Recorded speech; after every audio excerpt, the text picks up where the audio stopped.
የሆቴል ቤት ሳህን በማጠብና የዲሽ ሳህን በመጠገን ራስን የማስተዳደር ታታሪ ሰው ነኝ። የዲሽ ጥገና ሙያ ውስጥ ከገባው ሰነባበቱ። ሳህን አጠባ የጀመርኩበትን ቀን ሳስበው ግን ለራሴ ይገርመኛል። የሆነ ቀን ዶክመንቴን ይዤ አዙሪት እንደያዘው ሰው ስራ ፍለጋ ከተማ ውስጥ ስሽከረከር አልኩና ራበኝ። ሁሌ ሽሮ መብላት ስለታከተኝ ምን አባቱ ሺህ ዓመት አይኖር አልኩና ምሳ ለመብላት አንድ ሆቴል ገባው። ገና ከመቀመጤ አንዲት አስተናጋጅ መጣችና ምን ልታዘዝ አለችኝ። መታዘዝ ከሰነፍ መስዋዕት ይበልጣል ይላል ቃሉ። ቃሉን የምታከብሪ ጥሩ ሰው ነሽ። ፈገግ ብላ አመሰግናለሁ፣ ግን ያው ቃሉን ከማክበር ባለፈም አስተናጋጅ እንደመሆኔ መጠን ሰው ሲመጣ ምን ልታዘዝ ማለት ግዴታዬ ነው። ኧረ ስንት አስተናጋጆች አሉ መሰለሽ ከስተመር ተቀምጠው እያዩ ዝም የሚሉ። አንዳንዶቹማ ጭራሽ ስጠሪያቸውን ላይ ይገላመጣሉ። ድርጅቱ ስራዬን አክስሮልኝ ብሎ የቀጠራቸው ነው የሚመስሉት። ያው ሁሉም እኮ አንድ አይደለም። ሁሉም አንድ እንዳልሆነማ አንቺ አሳየሽኝ እኮ። እንደው ስምሽን ማወቅ እችል ይሆን? ትሁት አለችኝ። ስምን መልአክ ያወጣዋል ማለት አሁን ነው። ስምሽ ከጸባይሽ ጋር ሄዶ ልክክ ነው ያለው። አመሰግናለሁ። እሺ ምን ላምጣልህ? ገና ሳልበላት ትናሽ አጠገበኝ እኮ። በቃ ጋዝ ላይ ታምጭልኝ። እሺ አለችና ሄደች። እኔም እጄን ለመታጠብ ተነሳው። ዘስኩት ጋዝ ላይት መጥቶ ጣቴ ትሪው ላይ አብስትራክት እስኪስል ድረስ ጥርግ አድርጌ ከበላው በኋላ የመጣለኝን ቢላየውና የክፍል እጄን በሶፍት ጠርጌ ወደ ኪሴ ስሰደው እጄ ከታፋዬ ጋር ተገናኘ። ደነገጥኩ። በፍጥነት የኪሴን ምላስ ገለበጥኩት። ተቀዷል። እኔም ብሎ ጋዝ ላይት ተመጋቢ አልኩ ቀስ ብዬ። የተሳቀቅ አስተናጓጇን በምልክት ጠሯት። ፈጠን በላ መጣችና አቤት ምን ይጨመር? መጨመሩን ተይውና ጉዶኝልሻለሁ። ማለት ምግቡ አልተመቸም እንዴ? ኧረ በጣም ነው የተመቸኝ። አታይም እንዴ ትሪው ላይ የጣቴ ምልክት እስኪወጣ ድረስ እኮ ነው ጥርግ አድርጌ የበላሁት። ምንድነው ታዲያ ግራ አጋባኸኝ እኮ። ወደ እኔ ጠጋ እንድትል አረኳትና ጆሮ ስር ገብቼ ኪሴ ተቀዶ ያዝኩትን ብር እንዳለ ጣልኩት። ስለዚህ አለችና የቀኝ አይኗን ቅድም ሰቅላ ቆመች። በቃ ስልኬን ያዥውና ብሩን ስሰጥሽ ትመልሽልኛለሽ ብዬ ጠቅጠቅ ስልክ ከኪሴ ያወጣው። አንተ ጥሩ ትጫወታለህ እባክህ። ይሄ ስልክ እንኳን የጋዝ ላይት አይደለም የአንድ ሽሮ ዋጋ ራሱ አወጣም እኮ። በላት ቀልድ እባክህ። ትሁቷ ልጅ በአንዴ ወደ ሆረር ተቀየረችብኝ። ስንጨቃጨቅ ሰማና የቤቱ ማናጀር መጥቶ ምንድነው ምን ሆናችሁ ነው? ጋዝ ላይቱን ጥርግ አድርጎ ከበላው በኋላ ብር የለኝም እያለ ነው አለችው።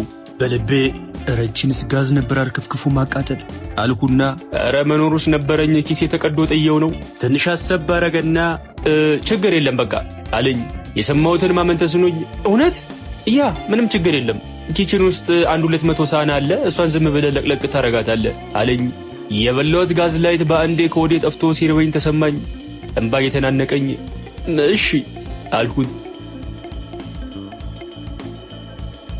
ማናጀሩ በሳህን አስተጣጠቤ ተማርኮ የሆቴል ቤቱ ቋሚ ሳህን አጣቢ አድርጎኝ ከተቀጠርኩ ሰነባበቱ። ሳህን አጥቤ ስጨርስ በሳህን የሚቀርብልኝን ምግብ እጥብ አድርጌ በላና ወደ ዲሽ ሳህን ጥገና ሄዳለሁ። በዚህ የተነሳ በጓደኞቼ ሳህኔ የሚል ቅጽል ስም ወጣልኝ።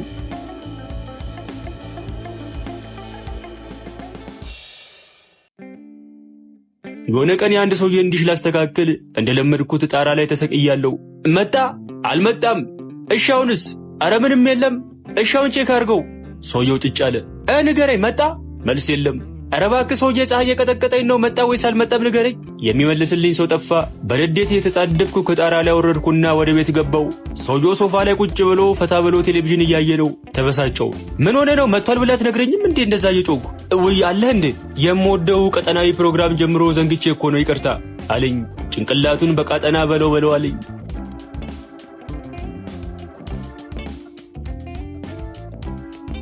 የሆነ ቀን ሳንቲም ጠሮብኝ ሰፈር ቁጭ ብያለሁ።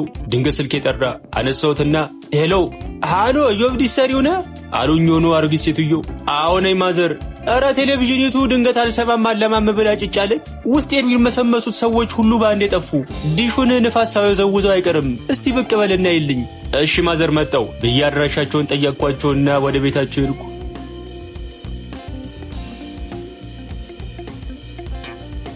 ቤታቸው ደርሼ ዲሹን ሳየው ሪሲቨሩ ኦፍ ከመሆን ውጪ ሌላ ምንም የተበላሸ ነገር የለም። ከራሴ ጋር ሞግት ውስጥ ገባው።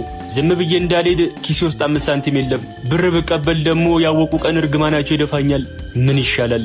እርግማን ከችግር ያበልጥም። ብር ሳገኝ መልስላቸዋለሁ አልኩና ከባድ ብልሽት ያለበት ለማስመሰል ጣራ ላይ ወጥቼ ለ5 ደቂቃ ያህል ጥርሴን የፋኩ ከቆየው በኋላ ወረድኩና ቤት ገብቼ ሪሲቨሩን አበራሁት። ወዲያው ሰራ። እሰይ ተባረክ። የሆነ የምከታተለው ድራማ ነበር እሱ ያመልጠኛል ብዬ አዝኜ ነበር። ገላገልከኝ። ስንት ነው ፈራንኩ ታዲያ? 400 ብር ብቻ። በቃ ችግር የለም አሉኝ። እንደሌላ ሰው ቀንስልኝ ብለው ይሟገቱኛል ብዬ ስጠብቅ ወዲያው ተስማሙ። ትሽ ምን ነበር ትንሽ ዋጋ ጨምሬ በነገራቸው ብዬ ተበሳጨው።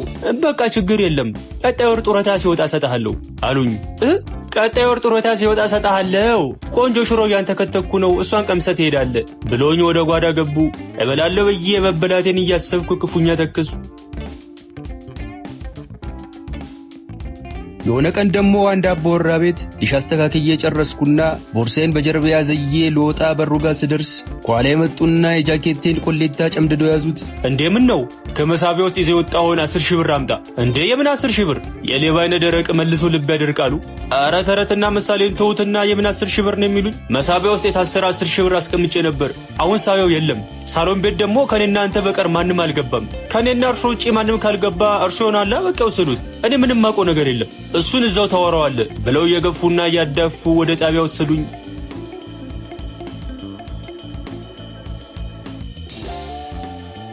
አርብ ማረሚያ የገባው የ2 ቀን እስሬን አጣጣምኩና ሰኞ ተፈታው። ከስሬ የተፈታው ቀን ድንገት ያሳሰሩኝ ሰውዬ ከልጃቸው ጋር ያለፉ መንገድ ላይ ተገጣጠምን። ልጅዮ አሉኝ ዝግ ባለ ድምፅ። ምን ላርጎት? ልጃቸው ፈጠን ብላ የዛን ቀን እኮ 10,000 ብሩን እኔ ነበርኩ ለሾፒንግ ብዬ ከማሳቢያ ውስጥ የወሰድኩት፣ በጣም ይቅርታ አለችኝ። ሾፒንግ በወጣች የሀብታም ልጅ ቀብጣ ኢዮብ በማያውቀው 2 ቀን ተቀጣ የሚል ስንኛ አንጎሌ ላይ የተመላለሰ መንገዴን ቀጠልኩ። ጓደኛዬ መሰላል ይዞልኝ እንደ ባቢሎን ግንብ የረዘመ ጣሪያ ላይ ዲሽ ላስተካክል እየወጣው ነው። ነግሬያለሁ ጠበቅ አድርጊያት እንዳልፈጠፈጥ። አራተም በቆቅ በእናትህ ይዤዋለሁ ዝም ብለው ውጣ ዋ ነግሬያለሁ ብዬ አስጠንቅቄው ባለማመን 10 ጊዜ ወደ ታች እያየው ጣሪያ ላይ እየወጣው ያለ ድንገት ትልቅ መቀመጫ ያላት የቤቱ ልጅ ከውስጥ ወጣችና የተገላበጠች ባጠገባችን አለፈች። ጓደኛዬ ለመቀመጫ ያለው ፍቅር ልዩ ነው። መቀመጫ ካየ እንኳን እኔን ራሱንም ይረሳል። በስጋት ውስጥ ሆኜ ነግሬያለሁ ብሩክ ተረጋግተህ ከራስህ ጋር ሁንና መሰላሉን ጠበቅ አድርጊያት። መሰላሉን ጠበቅ አድርጎ መያዝ ዘነጋና መቀመጫዋን ጠበቅ አድርጎ መያዝ ጀመረ። መሰላሉ ተንሸራተተ። ሳጥናኤል እንኳን ከሰማይ ወደ ምድር ያልተፈጠፈጠውን አፈጣፈጥ ተፈጠፈጡ። እግሬ ተሰበረ።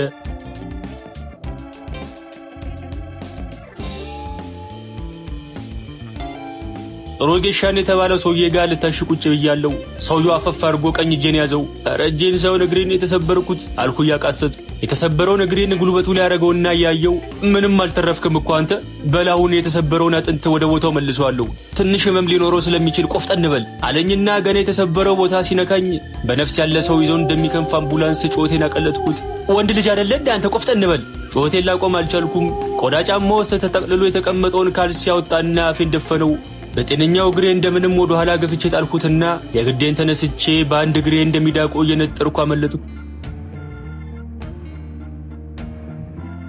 በመጠኑ እያገገምኩ ነው። ትከሻዬ ላይ ጋቢ ጣል አድርጌ ግቢ ውስጥ ቁጭ ብዬ ከጓደኛዬ ጋር እያወራው ነው። አቤት ትናንት የሄድኩበት ማሳጅ ቤት በቃ እንደ አዲስ ፋክተሪ ሞድ ላይ ሆኜ ነው የወጣሁት። ያሸችን ልጅ መዳፍ ደግሞ እንዴት አባቱ እንደሚጸዳ እንደ እርግብ ላባ ነው የሚለሰልሰው። ከመቼ ጀምሮ ነው ደግሞ አንተ ማሳጅ ቤት ሄደህ መታሸት የጀመርከው? ጀርባን ሲያም እንኳ ሰው ጠርታ አይደል እንዴ ጀርባ ይለቁሙልኝ የምትለው? እሱ ያለፈ ታሪክ ነው ወንድም አለም። አሁን አብዴት አድርገናል። ቆይ እንደውም ሰሞኑን ወስድና ራስህ አይተህ ተመሰክራለህ አለኝ። እስቲ እናያለን አልሁትና ሌላ ወሬ ጀመርን። በሳምንቱ ከጓደኛዬ ጋር ተያይዘን ያለኝ ማሳጅ ቤት አብረን ሄድን። ጓደኛዬ ነገረኝ ነገር ሁሉ እውነት ነው። የልጅቷ አስተሻሸት ይማርካል። የመዳፏን ልስላሴ በአይኔ ብቻ በማየት አጣጣምኩት። እዛው ልብስን አውላልቀ አልጋው ላይ ተሰቀል አለኝ። እሱ ይጨርስና አንተ መታሸት ትችላለህ አለችኝ። ድምጿም እንደ መዳፏ ለስላሳ ነው።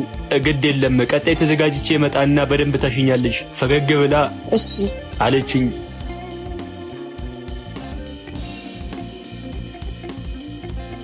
የተሰበረው እግሬ በደንብ አገገመና ከጊዜያት በኋላ ወደ ማሳጅ ቤቱ ተመልሼ መጣሁ። ወገቤ ላይ ፎጣ ግድሜ መታሻ አልጋው ላይ ቁጭ ብያለሁ። ያለስላሳ መዳፍ ጀርቤ ላይ ሊያርፍ መሆኑን እያሰብኩ የተደሰትኩ ነው። ድንገት የማሳጅ ቤቱ ባለቤት ወደ ውስጥ ገባችና የቤታችን የማሳጅ ባለሙያ በግል ጉዳይ ምክንያት ስራዋን ስለለቀቀች በእርሷ ቦታ ሌላ ጎበዝ ባለሙያ ቀጥረናል፣ በአዲስ ባለሙያ ትታሻለህ አለችኝ። እሷን ብዬ መጥቼ መልቀቋን ስሰማ ቅር ቢለኝም አዲሷ ከሷ የተሻለች ትሆናለች ብዬ በማሰብ ፈገግ አልኩና እሺ አልኋት። ድንገት የሆነ ሰውዬ በጃፖን የሆነ የተንጎማለለ ወደ ክፍሉ ገባ። ያኔ እግሬን ሊያሸኝ ብሎ እንደሚዳቆ በአንድ እግሬ የነጠርኩ ያመለጥኩት ግለሰብ ነው። ወደ ሴትዮዋ ያየው እንዴ ምንድነው? ተኩል ይባላል፣ አዲሱ የማሳጅ ቤታችን ባለሙያ ነው ብላኝ ሄደች። ምን ያኔ እግርን ሳልጠግን በማምለጥ በእውነቱ ሲከነከነኝ ነበር። ዛሬ ጊዜ ርዚው አገናኘን። ኧረ እኔ ጌታ ተሽሎኛል፣ አሁን በጣም ደህና ነኝ። እሱን አይቼ ነው የማረጋግጠው ብሎ መጣና ግራ እግሬን አፈፍ አድርጎ ያዘው። ጮቴን አቀለጥኩት።